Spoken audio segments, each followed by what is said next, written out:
we have a lot to talk about. A lot to talk about. Guys, this is not the time to play. Toothless, go lay down. She's going to knock the camera over. How much you want to bet? Okay, I will pet you. There you go. See, it's a good boy. You just sit there. Yes, I will pet you too. Apparently, I'm going to do the petness and the petnosity and all the pet stuff. All right, good boys. Now lay down. No playing. If you knock this over, I rip your lips off. I step on your eyelids and I break your ankles. Then I'm going to get mad. You nut job. I know. Go on. Go on. You want to go outside? You want to go outside? In the outsideness? In the outside-nicety? Okay. This is supposed to be July wrap-up, but I also have like a stack of more book haul stuff that I don't know if I'm going to get to or not. We'll see if I have time. I'm going to kick off with the book I didn't finish. I only got 65 pages in. I started this last night, July 31st, as of filming this anyway. And of course I didn't get very far, but I wanted to start. And so far I'm loving it. If you love Amberwell by D.E. Stevenson, Celia's house feels like Amberwell, but not the same story, obviously. So there's that. All right. I'm looking at Goodreads because it's helping me remember what I read. This one, the first one I read after my mid-month stuff with all those books. I really need to count out how many books I read, and I'll do that in a minute. Tidewater Summer by Terry Blake. It's the second book in the Driftwood Bay series. Women's fiction. I want to call it romantic women's fiction, but the romance is strongly a side point. In this one, there's very, very, very almost nothing. There's just a hint that there might be something coming, more of an actual romance in the book. Okay, there's that. There's actually a couple of hints. It's not just one person, but there's really no relationship in here because this book is about, I can't even remember her name, Carla. We meet Carla in the first book, the Rosewood Diary. But this is about Carla and her kids and all that's going on as she begins to start an inn, bed and breakfast type inn, because her husband has left her and she has no way to support her children. He's being horrible. And the interesting thing is that I don't always like it when divorce goes that ugly. But this one, he is a jerk. He was a jerk in the last books. Nothing really has changed. And so it wasn't like, oh, there's a divorce, we must have a horrible man. It was more that storyline was already in play, and probably for a reason. But in this one, you've got her trying to get this house ready for this. Her sisters descend on her. They've got a secret that she knows they have, but they won't tell. And it's really affecting relationships. Her one sister her one sister wants Carla to go after her ex-husband for everything. And Carla is doing her best to keep peace, make sure she doesn't say anything that could be, and I have a lot of respect for Carla's choices. She reminds me a lot of my mom. When my mom married my dad, she had almost teenagers. There's only 10 years difference between my mom and my oldest sister. And so the kids had, I think they were probably testing, just what's this going to be like. And they would say ugly things about their mom. And my mom wouldn't put up with it. They'd be like, hey, she's your mom. And she was really good about, it doesn't matter what that other person is, you're going to do the right thing. And so she modeled that for my siblings. And that I see a lot in Carla. But Carla kind of takes it to a dangerous point where she and her children are going to suffer for her trying to keep peace where peace can't be kept. And so that's part of the story. It was really good. Terry Blake is Carrie Trumbo. So if you like Western romancy kind of stuff, she writes a lot of that. She's coming out with some suspense now that I haven't read yet, but I'm really excited about. But she did Terry Blake for women's fiction so that you'd know that you weren't getting straight up romance. Because there's just hints of what could be coming in here as opposed to an actual romance, which I appreciated. So it was a great story. I'm excited about the next one. I'm going to read the Harvest. I think it's Harvest Rest. I will read it this fall, probably September. And woohoo, I'm excited. So this was, I'm pretty sure I gave this 5 stars. I can't imagine that I didn't. I'm just going to go with it right now.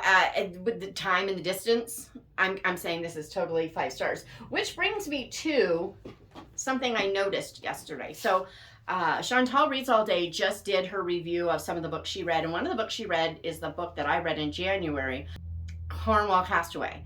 And in that, Castaway in Cornwall. Let's get the order right. But that one, I remember feeling like this is 3.5, 4 stars. You know, not quite 4, but not 3. There was some good stuff in there, but I remember actually not thinking it was that great. Not that it was bad, but it wasn't that great. And then we have, he's going to let the neighbor dogs know that he's out there. Sorry. But then there were some things in it that she did. I remember, I didn't know what they were. I couldn't remember what they were, but she did some things in it that were really interesting, and it wasn't the same old smugglers in Cornwall, which was nice. But I looked at my review after Chantal's because I'm like, yeah.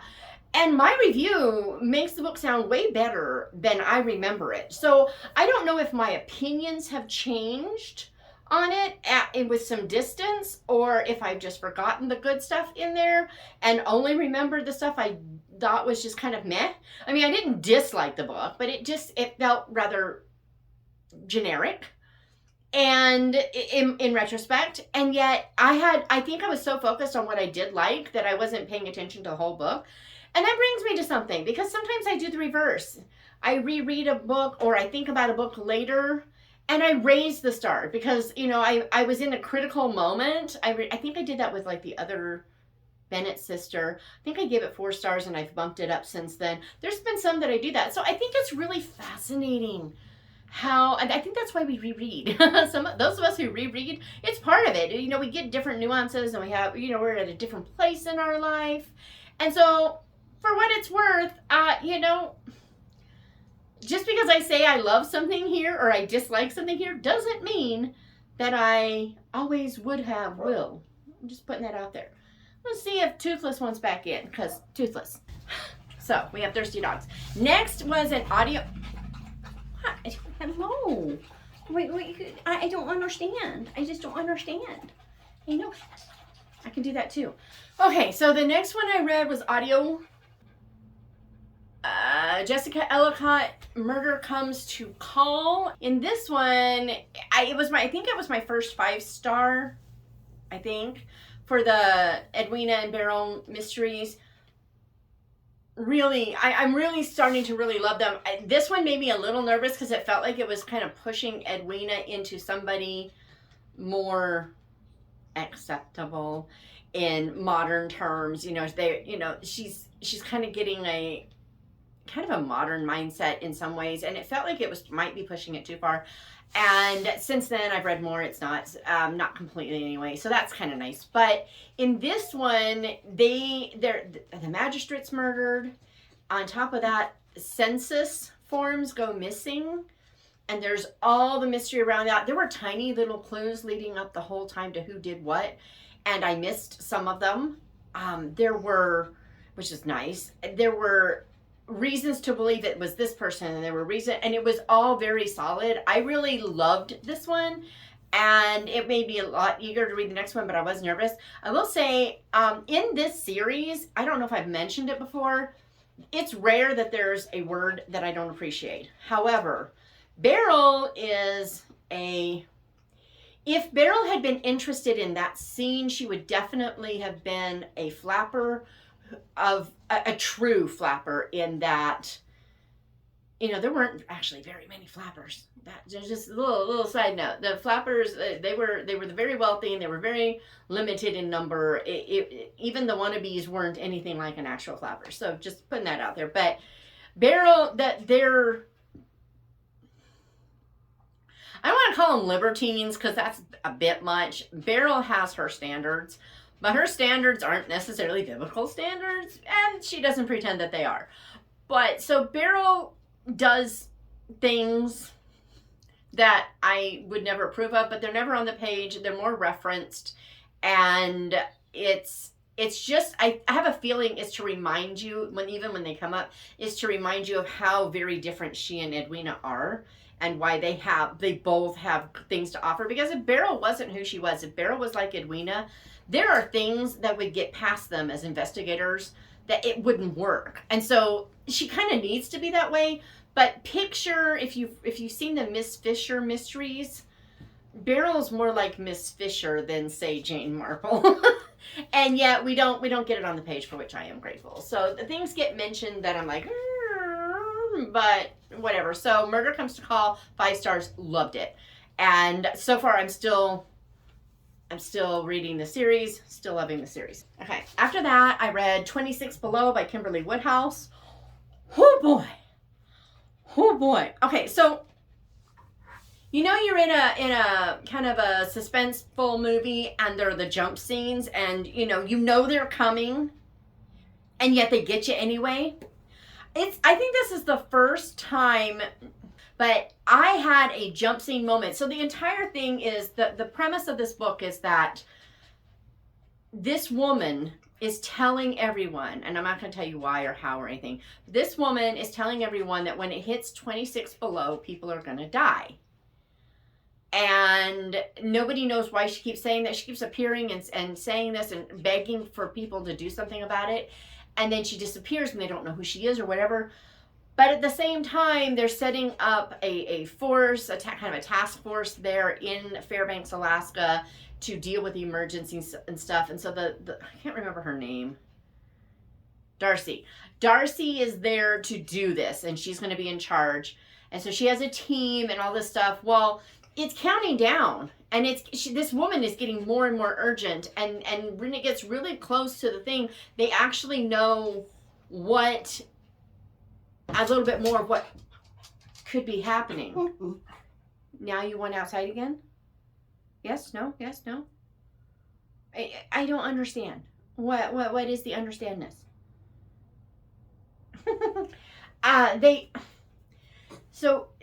Hey, I can't, my brains, you have lost my brains. I got no brains. But so at this point, they know some of the stuff that could be going wrong because other stuff has been going wrong. So they're counting down. At the beginning of every chapter, it's like 50 above zero, October 1st, 2 p.m. And then it's like, I don't have my glasses on, so this is kind of hard to read. No, that's still 50 above zero. 0 degrees, November 4th, 6:15 p.m. And then it's 13 below zero, November 10th, 11:56. Well, when it gets to, 25 or 26, you're right in that area, you know what's coming, okay? Because you as the reader know what Darcy and their team doesn't know. So you know what's coming.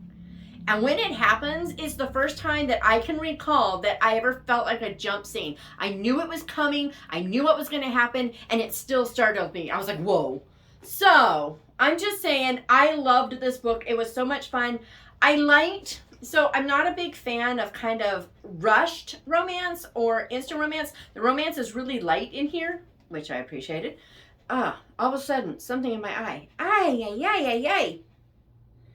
Ay, ay, ay, ay. Oh my goodness. Ouch.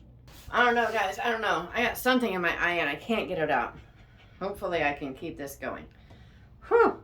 Yikes. So the romance in this is really light. Appreciated that. However, it's kind of got a rushed romance in it, which normally I don't like, because whatever. But with what's happened and what's been going on in here, it kind of works. And I kind of cheered, because she took a situation that would do something that normally I would reject, but because she put it in the right place at the right time, it worked.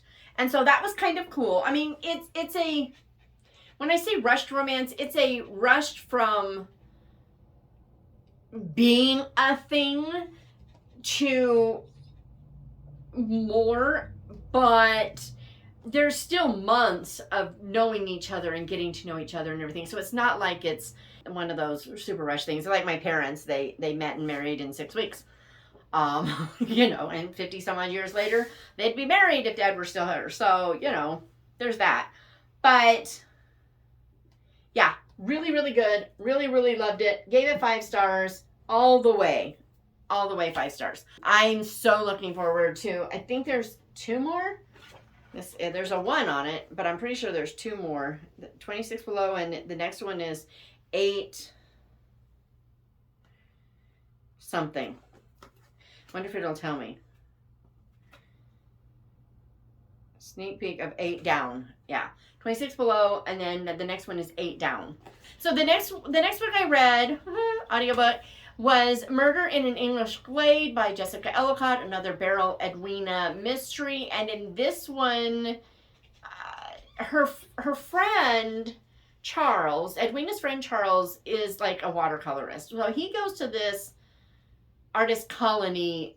They call it an artist colony, but it's really like a retreat. You know, we're going to do this for X amount of time. And so it's not like they're all moving together and staying. So I don't know. Maybe it's just a British version of how we would call it a retreat. I don't know. But so he's going there, and they get a summons from the gal who runs the house, and she wants them to come and be there to prove. It's not really to prove. It's to reassure her sister-in-law that her brother and her brother's wife isn't having an affair. She doesn't really want them to look into anything. She doesn't care. She just come, pretend to be looking around. We got some jets going over. You know, pretend to be going around doing the things, and that'll relieve her concerns. You know, she's so convinced that the sister-in-law is so convinced. Goodness. Got quite a few going over. Woo. And my eye is better. Thank you, Lord. But they're supposed to be pretending. And to do this, Beryl, as an adventuress, is going to speak to these girl guides who are at the house. And Edwina is pretending to be Charles's model. And of course, Edwina gets an eye-opener as to what some models do, and she's like, it was pretty funny. But then things happen. There are murders and all the stuffness. It was really good. I really liked it. I liked a little bit of, you know, you can see some growth in Beryl in this one, and that was pretty cool. I think I gave it 5 stars. Did I give it 5 stars? I think I did. Yes, I gave it 5 stars. So there's that. I don't remember a whole lot more about it because I've been plowing through those and I'm starting to get them mixed in my head. Sorry. Well, my camera died twice. It's now dark outside. The light's not great in here. I can't get the ring to work. Everything is going wrong, and I almost gave it up. And I said, you know what? No, we're going to plow through even with insufficient and not so great lighting. My hair's a mess. I'm just a walking mess. Actually, I'm a sitting mess, but same smell. The next stop that I've said 3 times now, yeah, was The Keeper of the Bees. This book is one of those books that make it a hypocrite out of me because we all know Shatona doesn't like preachy fiction. And while my friend Anne very diplomatically calls it didactic, I call this, Jean Stratton Porter, most of her fiction is actually preachy.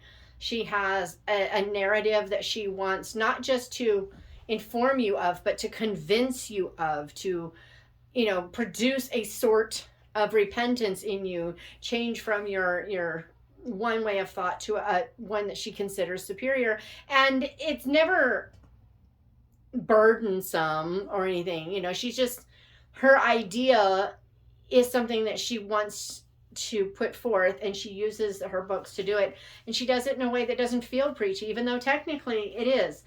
It's just so woven into the story that you can't help but love it. This one isn't one of her Limberlost books. A lot of her books take place in Indiana near the Limberlost. This one actually takes place here in California, down by Malibu. But it's the story of a World War II veteran who was injured in the war. He still has shrapnel in him. The wound is not healing. He's been there for a year, and they're going to send him to a sanatorium for tuberculosis patients. even though he doesn't have it, which means he'll get it, and he probably, as weak as he is, will die. So basically, the U.S. Army is sending him to his death, and he doesn't want to go.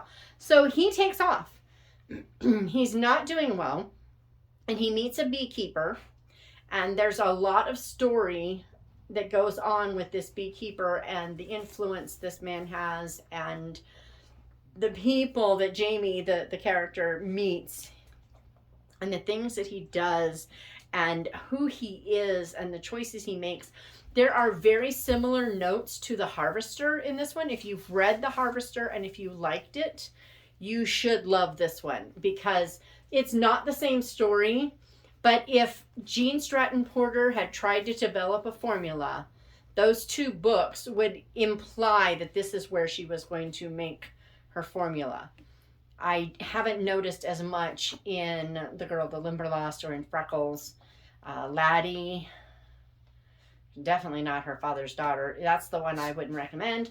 Laddie is hilarious. I'm going to talk about Jean Stratton Porter someday. I'm just going to do a video just on her because there's so much in her. But in this book, I don't know if you can see it because I have no idea what the lighting is doing, but there's a whole hinkin' lot of tabbing going on. A whole lot of tabbing going on. But this book, I tabbed more than I might have if I wasn't using it as part research for a book coming up. But there are some things I had to actually mark something separately. But I think the first one was the one that just kicked it all off. It was like 58 pages in, but it says, this little girl, she's little, like 10, 11, something like that. She says, do you know how beautiful dying can be? And he's just, this is a guy who thinks he is dying. This kid doesn't know that, but Then she says, not so long ago, my mother's little old Aunt Beth went to heaven. And first, Mother said we couldn't go and say goodbye to her. She went in the night, in her sleep, with her hands folded on her breast and the strangest little mysterious smile on her face. It was like she knew a beautiful secret that she'd love to tell, and she was smiling over it while she decided whether she would tell or not. I love that someone can take something that is painful, like dying, and show that there is another side to it. And I think it's really meaning a lot to me right now because I just read Celia's House, and there's a very similar scene in it. And I was like, that's pretty cool. And it just kind of reminds me, because not all death is beautiful like that. I don't want to pretend it is. But I think sometimes we forget that it's sometimes just a gentle passage to God, to the Father, going home. It's a true homegoing without the horror that can accompany death. So I thought that was really cool. And then this other one, that same little girl says, do you reckon that the covenant between God and man is a little like our covenant about the bees and about our secrets? And I just love the fact that this little girl is talking about the covenant between God and man. This book has a lot of spiritual truth in it, Christian themes in it. Neville, is your foot tasty? He's just chowing down on his foot. Do you have something in there? Would you like me to help you? No, he just wants to chew on his foot. I think he has allergies. Whatever. Then this one, it's so weird because this is so much foreshadowing that I missed when I read it. And then when I read it for the video that died, I went, oh. So here's my moment. It says, the bee master held Jamie's hands very tight for a minute. And then, in barely a whisper, he said, thank God that you've learned to lay hold on the promise of the master. I'm thankful that you've learned to accept his gifts. And I believe, too, that you have learned enough of life and enough of love in my house and in my garden that you will be ready to accept any gift which love and confidence bring to you. And I was just like, how often do we not accept gifts graciously? And yeah, that felt like it was written just for me, like a little mini sermon. You're sitting in church and you're like, ah, he knows all about me and he's preaching to me. Well, that was this book preaching to me. And then last one, I promise, but it says justice and good hard common sense don't always agree. All right, that was kind of a nice little reminder. This book, this was so good. This will be a definite many times reread. There was so much in it. I know I didn't get it all the first time through. It's not possible for me to have gotten through this whole thing the first time through. It's just not. Okay, next up was The Dark Guest by Sarah Hamaker, and it's book 1 of the Cold War Legacy. This series, guys, so cool. So it is contemporary romantic suspense. I would say that it's 2/3 suspense, 1/3 romance, or maybe even a little less, but I suspect the next books might change that ratio. Don't quote me on it. But it feels like this first one had quite a bit less than we will see in future books, which was kind of nice. So the general gist is it's contemporary suspense with like the tentacles from the Cold War, East Berlin, kind of reaching in and creating that suspense. So it's got a historical underbelly, but it's not historical, which is kind of cool. And so what we have is, I think her name is Violet. I know it's a flower, and I know it wasn't Iris. It has to be Violet. But she chose her name, so I know that. She came from a family that was, I'm going to say it was awful. I don't think, yeah, it was always awful. Yeah, it was. But something terrible happened, and her parents, the way they handled it was so horrific. And it is what I have seen happen over and over. So I kind of can't fault the author for it, because I'm like, yeah, I've seen that happen. So there's that. But so because of that, she's left. And then she's working in like this nursing home, and this older man, they become friends. And this is about where it kicks off. The story kicks off with her and this older man becoming friends. She stays after work and talks to him, and when he dies, things don't add up to her. So she takes this book that he had, and she goes to the guy who wrote it. Is a professor in town. He knows a lot about East Germany. There's just notes in the margin, some of them in German, that she doesn't quite get, and it doesn't make sense, but people are saying that this guy was kind of not all there anymore, and she knows he was. So she wants to find out what's going on, what happened. Did somebody kill this man? That's what she wants to know. And the story unfolds from there. I loved it. It was a really neat thing, because it feels like, if you look at it, if you like dissect the story, it feels like it's a slow suspense. And I think even Sarah in our interview, I'll link the interview in the description, but it feels like she said that it's kind of a slow burn suspense. I don't think that's fair to her. It feels like if you dissect it, okay. But really, it's not. It's not slow at all. It's pretty fast paced, so it's kind of an odd mixture, and I love it. I just love it. So I am looking forward to reading the next one. It's the first in the Cold War Legacy, The Dark Guest, which she got the title from C.S. Lewis. I'm looking forward to the rest of the series. I'll probably read the next one on my trip to Minnesota. Okay. Next up, I hope it goes here. I really have to pick a side. It is Murder Through the English Post by Jessica Ellicott. And in this one, Edwina and Beryl, there's like these poison pen letters, and they have to figure out what's going on with them. And there's a lot of fun little twists and turns in this book. There's a lot to recommend it. But it barely got 4 stars for me. The only reason it got 4 stars is because Jessica Ellicott quit trying to make Edwina as in kind of into a carbon of Beryl. She let Edwina be the person she would have been growing up, where she did, in the family she did, and everything. She let her stay.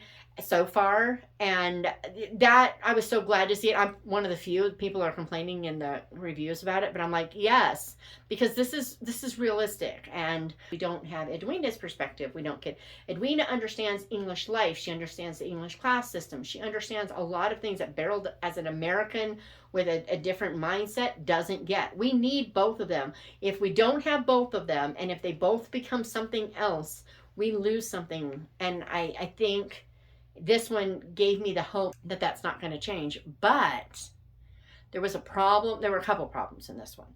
The first one was early on, there's someone, and there's something about this someone that Edwina didn't know. Later on in the book, Edwina has always known this. And I actually went back and re-listened to several chapters to make sure that I was right, that she didn't know at the beginning. So that messed up a mystery. In a regular book, it would be an annoyance. In a mystery, it totally messes everything up. And that really annoyed me. I mean, that almost knocked an entire star all by itself, because I was just like... And then the other thing was repetition. And look, I mean, we all know Shatona has the repetition issue herself, but in a book, you don't want the entire series rehashed every time. I mean, it feels like Ellicott is going, I want anyone to be able to start anywhere, so I'll give the entire backstory in every single book. We have the whole story, including the latest ones. So it's just like building and building. The repetition is becoming really annoying. On top of, there was some extra repetition in this one. And I was just like, So it would have been 3 stars. I gave it 3.5, so it bumped it to 4. Gave it 3.5 because of the Edwina stuff, because I thought, yes, you're finally getting that right. Okay. Next up, Watercolor Summer. I gave this book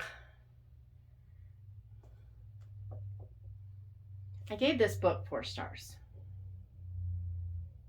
That's really generous. It wasn't a bad book. So 3 would have been it. And it's probably all it deserves.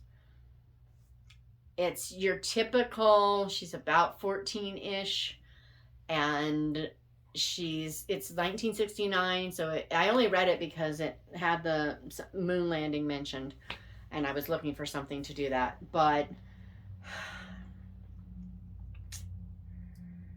you've got parents whose marriage is struggling, you've got family drama, you've got her having, trouble understanding all the stuff that's going on in their lives, and she's throwing her little temper tantrums. And yes, she does grow up a bit, and yes, you understand some things, throughout the story. It does explain a lot of things, but frankly, the only person I cared about in here is Malcolm, the boy with Down syndrome, that she doesn't like at first, and then starts to appreciate and becomes friends with, and really loves like a brother. And if it weren't for Malcolm, I wouldn't have finished the book. Like I said, it's not a bad book. It's just the same book we've read over and over. It's just the same. There wasn't really anything new and wonderful and fresh to make me go, oh yeah, I want to read that story again. I don't mind reading the same story, because books are pretty much the same story rehashed in different ways. This one just felt rehashed, so it did nothing for me, and I won't be keeping it. I don't keep all the books that I read. I keep ones that I'm willing to sacrifice shelf space for. But there's that. The next up was Miracles by John Coleman. I listened to this on audio. I gave it 4 stars. And it might have even gotten 5 stars, maybe, if I had read it. My biggest complaint, my number 1 complaint, the way the author writes, it's first person present tense, and it really does work for the book. She's a reporter, so it feels like this is how it's her narrative, first person present, so it feels like this is how it would be, so that's good. But the author, this is his first fiction. He's written a lot of nonfiction. And I don't know if that has anything to do with why, but there's a lot of places where he doesn't use contractions, and not with people who are not English native speakers. That's common for English as a second language. That's common. But no, this is just anyone. And it's really kind of frustrating because it sounds stilted and forced. So when that happens, it didn't work, and I was really disappointed. I was just frustrated because it jerked you out of the story, and that's no good. Then there were, for those who are bothered by people behaving in ways that Christians aren't supposed to, there are two things. One, we know that this person who is not a Christian spends the night with someone she's not married to. We don't participate in it. We just know it happened. So if that bothers you, it's in there. Also, there were probably, on one hand, I don't think there were any more than that. I don't even know if it was a full hand. Words that I don't expect to find in Christian fiction, and it bothered me. I know the author wrote this as Christian fiction, but he tried to write it in a way that it wouldn't be off-putting to someone who isn't a Christian. He really hoped that somebody would be drawn in by the story enough to carry it through and see, where it was going. And so maybe that's why that's in there. Maybe it's just, he just doesn't have a problem with the words. I don't know. But they did bother me, and that definitely was part of taking that star down. But it's really an exploration of what are miracles, what would they look like today, does God use them still, how do people react when something happens that they can't explain and others consider it to be miraculous. There's all kinds of stuff going on there, and it's a really good look at it. He did a lot of research. I did an interview with him. I will put it in the description so that if you want to listen to it. He did a lot of research, and basically his conclusion was that we're too quick to limit God, and sometimes too eager to seek a miracle when maybe God it's not the best way for God to work at that moment. And so, and how do we handle that, and what do we do with it? It was a really neat exploration of all of it. I really enjoyed it. The author said that there's enough material that he could choose to add 2 more books and make it a series, but he wrote it as a standalone.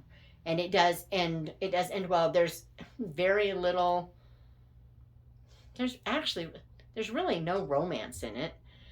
That's not the point of the book, and I was glad, because I see where things could go in different directions, and I'm glad he didn't try to force it into this book, because that wasn't the point. The point is these things are happening in the story. In the story, we have someone who is performing miracles, and miracles are happening. And then we have people who claim that they had miracles before this.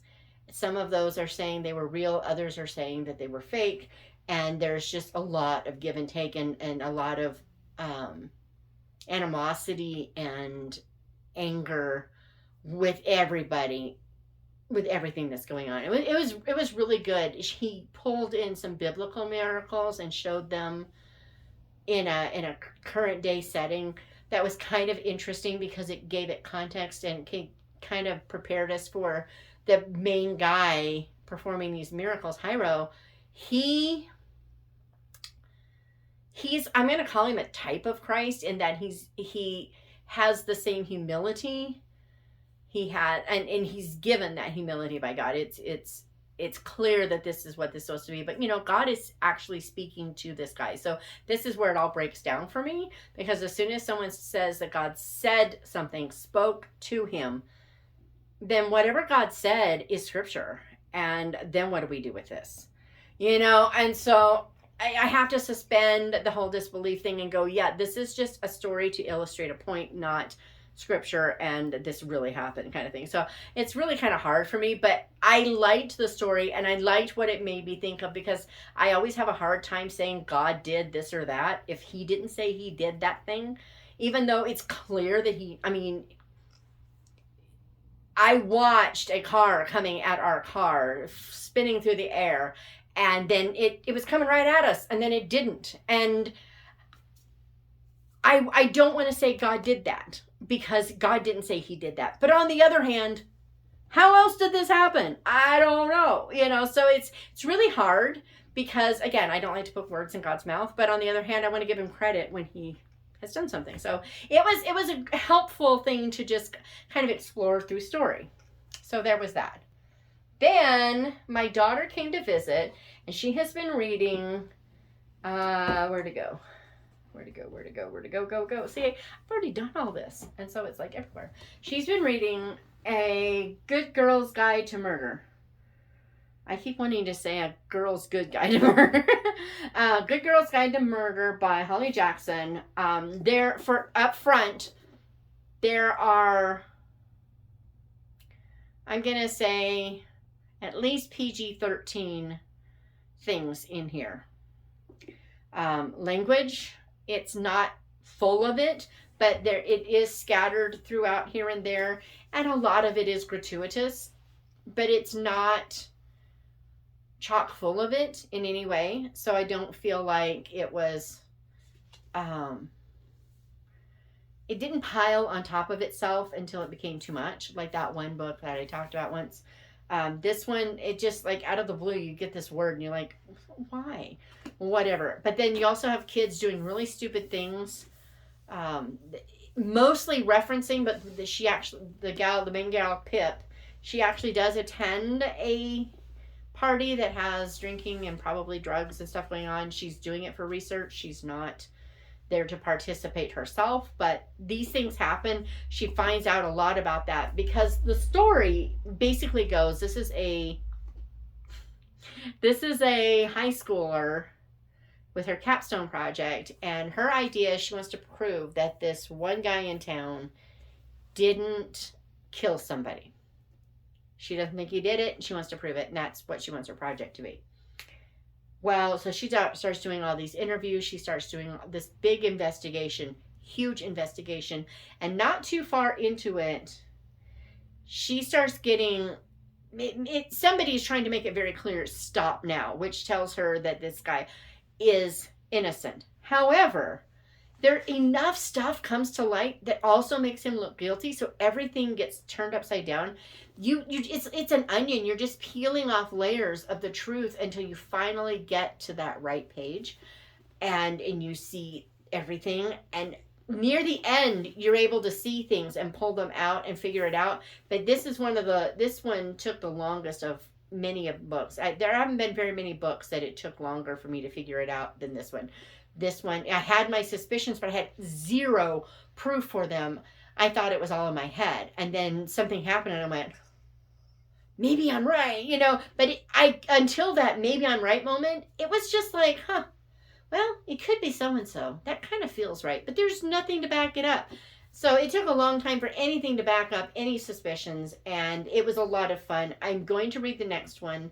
There's not really even a relationship in there. It's like a hint of one. So that was nice. So it didn't get all weird.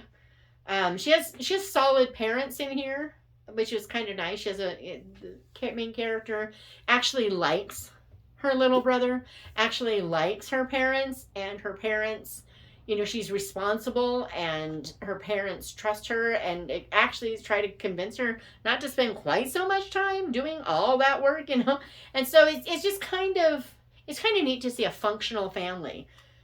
So I liked it. I think I give it 4 stars.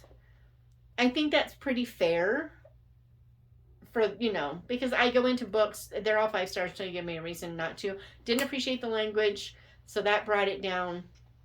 Now, it's not way too teen angsty either, so for like a YA mystery, that was nice. So I don't know, I really liked it, and I'm hoping that I will like the next one because I'm going to read it. So there's that. Next up, for Jane Austen July, I was reading Praying with Jane. Jane Austen wrote 3 prayers, and I have them in this beautiful, I love this little book so much. But it's just beautiful.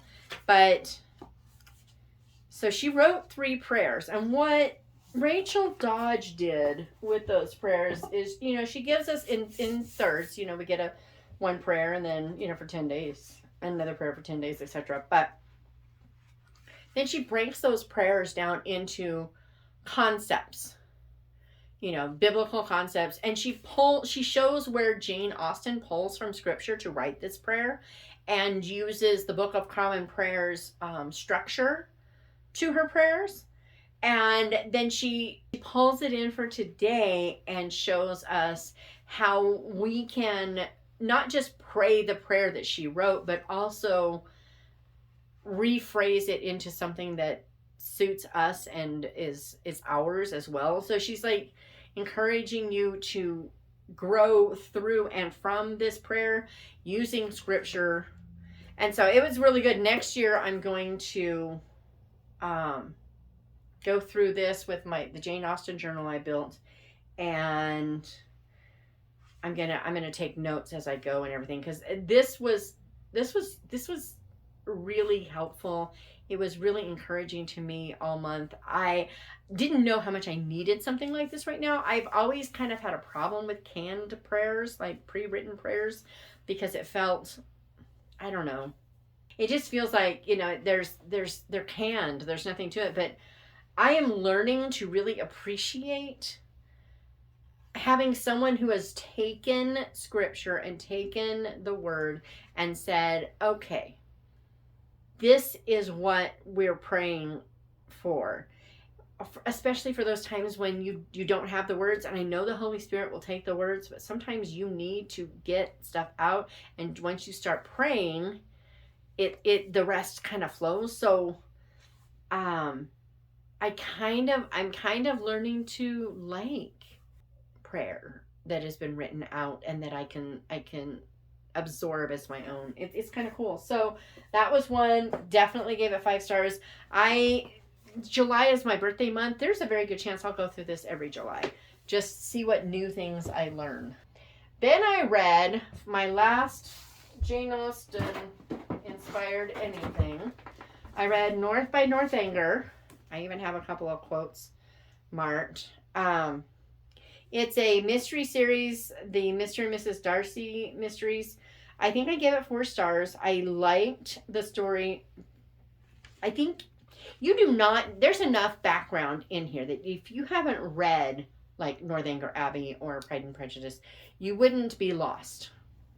But there were so many nuances that if you have, you're going to get a whole lot more out of it. That was really cool. But yeah, this was funny. They differed, however, as to their definition of discreditable behavior. Darcy defined it as willful disregard for legal and ethical rules of society. Lady Catherine as disregard for the opinion of Lady Catherine. It was so good. And there's a lot of that. It was a very funny book. I really enjoyed it. I loved how Elizabeth wasn't perfect, didn't know everything, and everybody else is just, she needed to grow and learn too, and I really appreciated that. I appreciated the fact that Darcy, being the definite alpha male type that he is, had to learn that he doesn't know best on everything. That was kind of cool. The conjunction of her mother, Lydia, and Lady Catherine was an event that ought to be described in the dire inflections normally reserved for doomsday prophecies. I was dying, guys. I wish I had listened to this one on audio. I have a feeling it would have been even better. Just the little different tones that people get and everything. But it was a good mystery.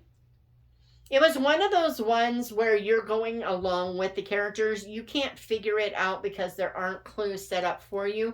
Everybody's unfolding them at the same time. And then there are little tiny things about, I'm going to say 2/3 the way through, you start seeing little tiny things before they do it. So I figured out some of it. I didn't figure out any of it until almost the end. And then I was like, oh, that is great. So, yeah, I really liked it. I'm probably going to try to read another one and see if I like it as much. And we shall see. I liked at the end, there's like this hint that is something ghostly going on or not? You get to decide. That was kind of cool. It didn't try to lead you in any direction, but it did make you wonder. So that was good. I will probably keep that just as a fun thing to read when I'm in the mood for Austenness. I read The Spy X Family, number 8. I think I might have given it 3 stars. I think that's what I did. This was a 2-star book for me. This was 2 stars. But there was this one, because I was completely uninterested. I was bored stiff. And it's really hard to be bored when you're just flipping through very little, right? But I was bored. And I was like, I kept going, why am I even finishing this? But I was like, okay, I'm just gonna, there's no reason not to. It's so short. So I kept going, but there was one little bit. Yor, though, has a moment in this one that is so cool, where she's like second guessing, am I making the right decisions for my life or my family? And so there was that moment of very cool, very cool. That was neat.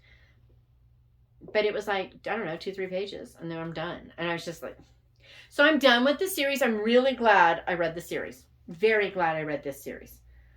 I will probably never pick it up again. I'm not keeping them, obviously, but it gave me an intro to manga, and now I need to find something else that I hopefully will like better, because I liked them at first, and the last few just, it's like, I don't know, he lost steam or he took it in a different direction. I'm not quite sure which. But there's that. Now, okay, guys, this book. Now, I read this book. I'm sure I probably read it since then, but I know I bought this book like 20 some odd years ago. And at least 20 years ago. And I don't know if you can see how much I tabbed this sucker. And really, the whole thing should just be one giant tab, but then that's kind of a waste of time, right? This book was so good. So what it is, it's The Garden at the Edge of Beyond. Michael Phillips calls it a fantasy devotional, where it takes you on a fantastical journey through spiritual truths. Okay? That's kind of what he calls it. So in the beginning of this book, it's like Michael is showing up in a garden, and Jesus walks to him, meets him there, and says he has some things to learn. And then the next person comes, and it's C.S. Lewis. He calls him the Englishman. It's C.S. Lewis.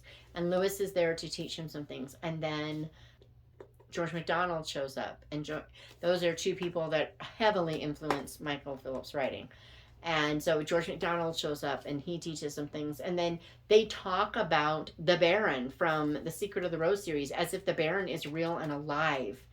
And it's so cool. It's just really, really cool. And what I think this book is, or what I think maybe it became, I'm not sure, but it feels to me like this is a story form. So this would almost be preachy, but not quite, because it's not intended to be a story, and yet it is. I don't even know how to define it. But the coolest thing about it is like there are spiritual lessons that it feels like Michael Phillips is trying to learn and explore and understand, and what do these different things mean, and how do they suit us now, and how does this concept fit with that idea, and all those things together. And so he wrote it in a story and showed how this could play out, even though he's not saying that this is how things are, because I mean, in a sense, he's dying and going to paradise, where he has more to learn before he's brought before the Father. And that's not in Scripture, but this isn't supposed to be a faithful rendition of what Scripture teaches as a chronology.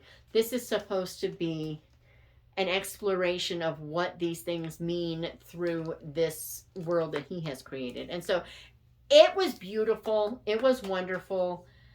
I found myself just devouring it. I need to reread it again and go slower. But it's been so long since I read it. And then there was one spot that I even marked. I mean, obviously I tabbed the craziness out of this thing, but there was this one. Every tiny choice surely can't have such major consequences. Oh, can't they? Add up a million such choices and look at the progress in one direction or another. Each choice or attitude made an invisible mark on the central you that made it easier and more likely for you to respond in a similar way the next time. Every choice you made planted one of these little flowers. He's in a giant bed of flowers. Haven't you realized yet? These millions of blossoms are your choices. Their smell is a reflection of your motive and attitude when you made them. Look at the whole carpet spread out before you, he added. All taken together, it is a vision of who you are. And then he adds, it's not the bigness or smallness of the thought or action that matters, but rather the little mark it makes upon the tiny central shelf. And yeah, I have to say, this is so totally true. And I think this, I didn't remember it. I did not remember this. But I think this is where I learned the idea that if I let myself get irritated when a kid says something or needs something from me when I'm already tired, or when someone does something that I can perceive as a slight, if I let myself just even a little bit irritated, the next time it is so much easier. So I'm not going to let myself do it. If I let myself get snappy about something, the next time I'm going to get snappy faster. And the reverse is also true. If I control my attitude, if I control my response, if I ask the Lord immediately for, patience or whatever, instead of trying to do it in my own self, every single time I make those choices, it does affect the next choice. But I think I got the idea of change it now, make it easier the next time. I think I got it from here and didn't even remember it. So this will be a definite many times reread. Michael Phillips is amazing. I love him. And I loved the insights about imagination and about the whole mantle of Christ likeness. That whole scene is what I remembered from this. I remembered that the most. But now I remember the little tiny choices. It's amazing the different things you get from a book. So those are the ones that I read this month.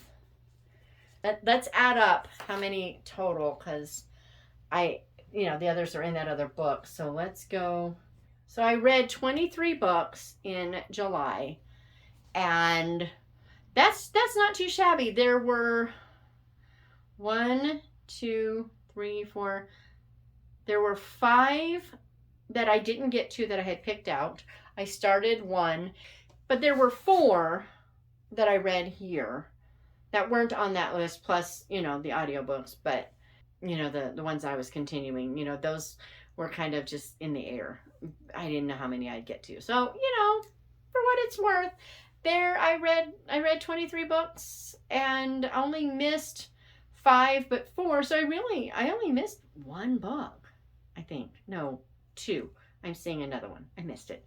So, I did pretty well on my TBR, a lot better than I thought I did, which is kind of cool because, if I hadn't had a week where I missed a lot of reading, I might have got through it all. That's amazing. So now I'm feeling like I might have undershot, but that's okay because there's lots of books that I can finish some of last month's and do all the stuffness. So, what was your favorite book you read last month? Let me think. What was my favorite? I'm going to say I really loved The Scent of Water. I really loved Keeper of the Bees. So hard. I'm not gonna say Garden at the Edge of Beyond because I've already read it before, so we're not gonna count that. So I'm gonna go with Keeper of the Bees, actually. Which, if you had asked me that yesterday, that would surprise me. That I don't think I'd have said that. But today, after all the thinking and all the stuffness, I'm gonna say my favorite was Keeper of the Bees. So, what was your favorite in July? And stay tuned. I'm gonna have a small book haul. I think I'm gonna end up with a bonus thing here. I'm not sure, but we'll see. It depends on what my daughter gets done for me. So, I will see you guys next time.